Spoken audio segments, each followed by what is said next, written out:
Hi sir. Kung okay lang naman sa'yo, pwede ba kita ma-interview about life? Sige po. Okay. Anong pangalan mo? Rafael Fresnido po. Matanong ko, anong trabaho mo? Foodpanda Bikers po.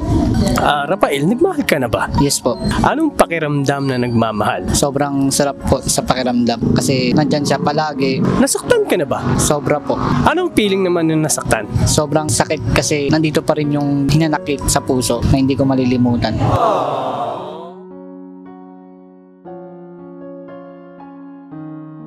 Matanong ko lang, kayo pa ba? Hindi na po. Ilang taon na or ilang months na kayong break? 7 months po kami, bali last year po kami nag-break, November po. 3 months na po kaming wala. Oh, so bago lang yun. Kahit pa paano, last year lang. So ano ba yung reason bakit kayo naghiwalay? Nagkaroon po kasi ng third party po.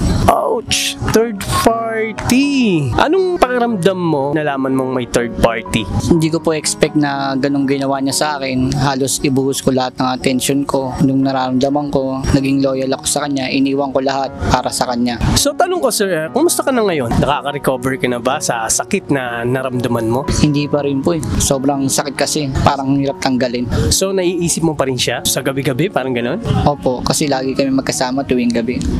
Ano ba yung magagandang memories nyo na naaalala mo lagi? Nag-bike po kami. Pagkada uwi ko po galing sa biyahe, napunta kami ng Santa Ana, tapos kumakain po kung saan-saan.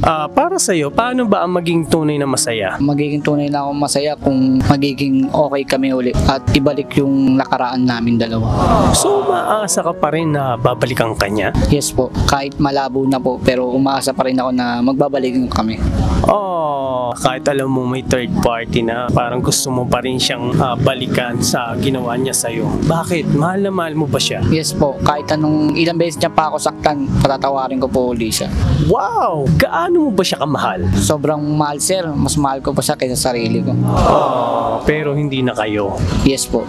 Anong pangyayari sa buhay mo kapag inisip mo malulungkot ka? Yung nalaman ko na nag-cheat siya sa akin, hindi ko akalain gabi-gabi ako naiyak kung bakit niya ginawa sa akin yun. Halos bigay ko naman lahat ng attention ko sa kanya. So na-depress ka ba? Sobra sir, halos hindi na ako nakakabiyahe minsan dahil sa kanya talaga. Relasyon yung dalawa, may pinagsisisihan ka ba? Yes po.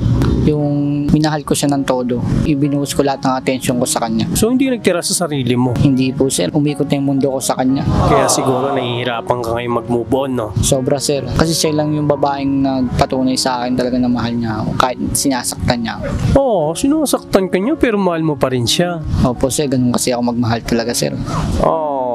Sana all.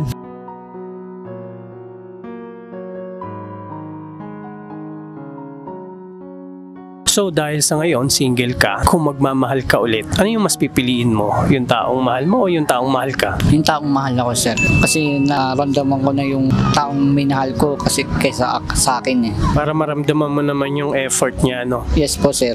Yung efforts, yung care, yung appreciate po lahat. Sa ngayon, ano yung natutunan mo sa heartbreaks mo? Natutunan ko sir, huwag ibibigay lahat. Magtira ka para sa sarili mo. Kasi kapag binuhos mo lahat sa kanya, ikaw rin din masasaktan sa bandang huli. Tama.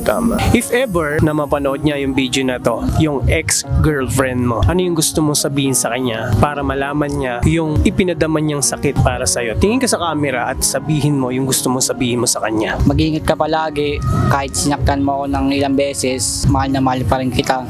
Sana maging okay tayo. Mag-ingat ka palagi at mag-aaral ka mabuti. Tuloy mo lang yan yung mga pangarap mo. Nandito ako para sa'yo, hindi rin kita iiwan. Yung mga pangako ko sa'yo, lagi mong tatandaan. Mahal na mahal kita. Sa mga katulad mo, ano yung gusto mo sabihin sa ibang tao about sa relationship mo, naging experience mo, para kapulutan ng aral yung naging experience ng buhay mo? Huwag kayo magmamahal ng lubos, magtira kayo para sa sarili nyo. Kasi kapag binigay nyo lahat ng attention nyo, oras nyo, kayo rin masasaktan sa bandang huli. Nice one. Maraming salamat sa iyo, Rafael, and good luck.